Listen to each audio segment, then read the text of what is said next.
ketika kita sudah menjalankan puasa selama 1 bulan penuh dan kita itu dijanjikan dihapus dosa-dosanya yang telah lalu, sebagaimana disampaikan oleh Nabi kita, man shoma Ramadan imanan wahtisaban ghufira lahu ma taqaddama min dzambih. Barang siapa berpuasa Ramadan dengan atau atas dasar iman dan mengharapkan pahala dari Allah, ghufira lahu ma taqaddama min dzambih, maka dosanya diampuni, dosanya yang telah lalu diampuni. Itu hadis sahih dari Bukhari.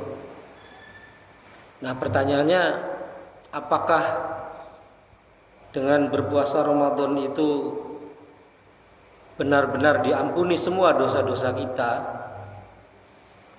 Maka ada sebuah kaidah dalam penentuan penentuan istinbat dalil itu diambil dari nas-nas, dan ada sebuah kaidah yaitu dalilul am yabqa fi umumihi malam yarid dalilut takhsis. Dalil yang bersifat umum tetap berlaku dalam keumumannya, malam yarid dalilut takhsis, kecuali ada dalil yang mengkhususkannya.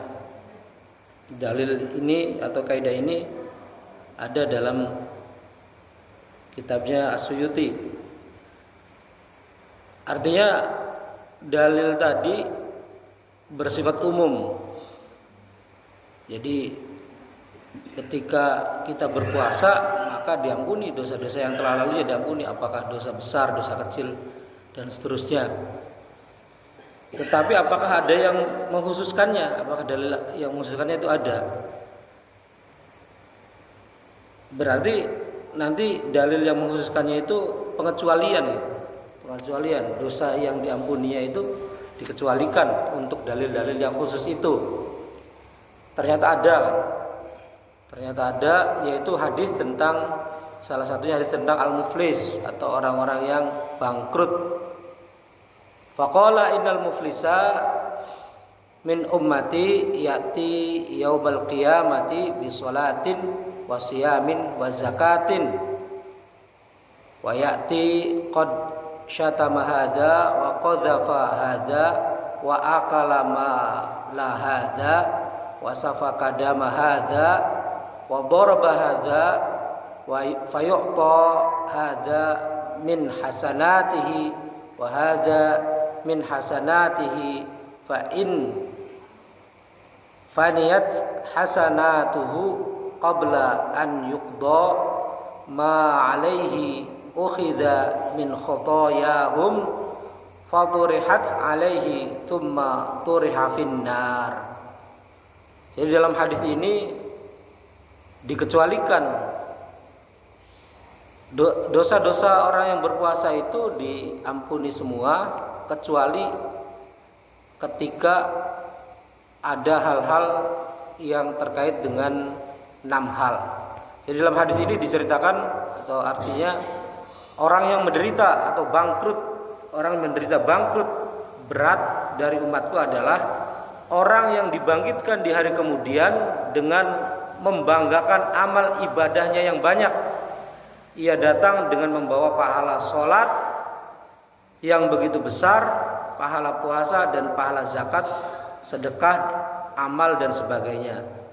Jadi orang tersebut datang di yaumil hisab nanti membawa pahala sholat, pahala puasa, pahala zakat, pahala sedekah dan sebagainya. Tetapi kemudian datang pula menyertai orang itu orang yang dulu pernah dicaci.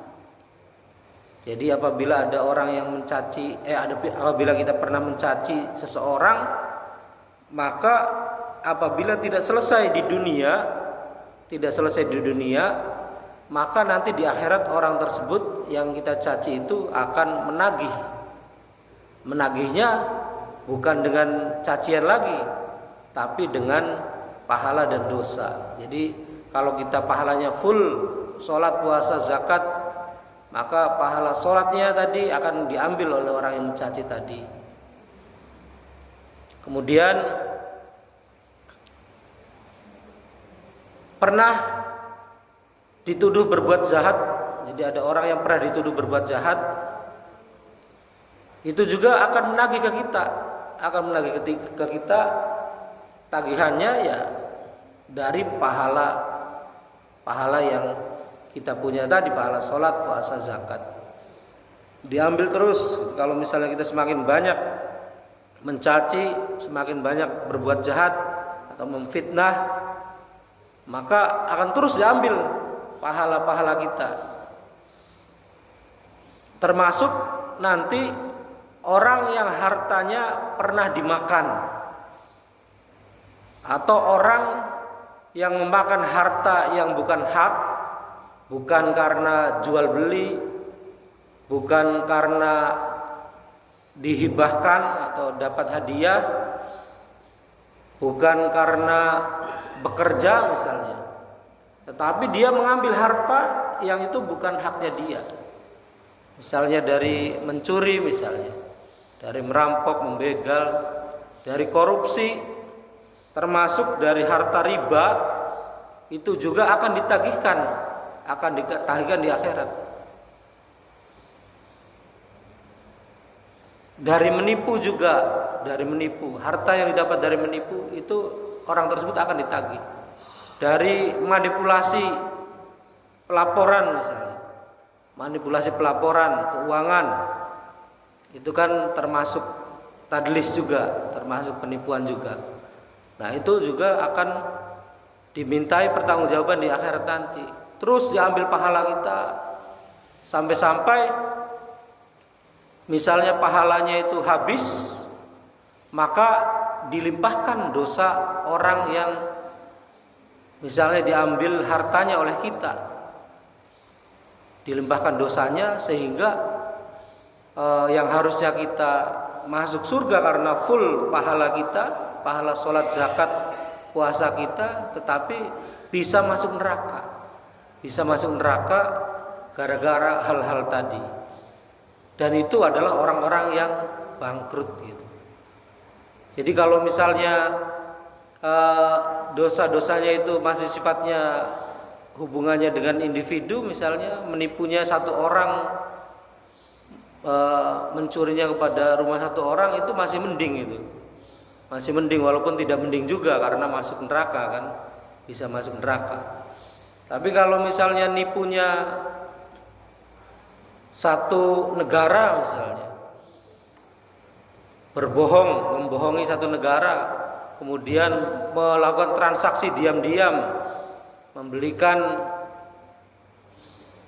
motor untuk keperluan MBG misalnya, nah itu akan dimintai pertanggungjawaban juga gitu. Karena uangnya uang rakyat, itu uang rakyat, akan dimintai pertanggungjawaban. Termasuk nanti ada mobil operasional untuk koperasi Desa Merah Putih. Nah itu kebijakan-kebijakan yang dilakukan oleh pemerintah itu tentunya lebih banyak yang nagihnya nantinya, lebih banyak yang nagihnya, bukan 1-2 orang. Yang individu saja bisa memungkinkan untuk masuk neraka, apalagi itu yang banyak. Makanya membuat kebijakan itu harus berhati-hati, harus ada pertimbangan syariatnya. Syariatnya membolehkan tidak.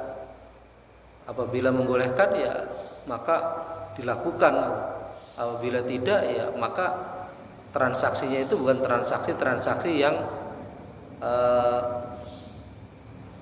hak, artinya akan ditagih nanti dia melisap. Nanti bisa jadi orang se-Indonesia ini nagih semua di akhirat nanti. Wallahu a'lam bishawab. Wa'alaikum. Rabbana atina fid dunya hasanah wa fil akhirati hasanah wa qina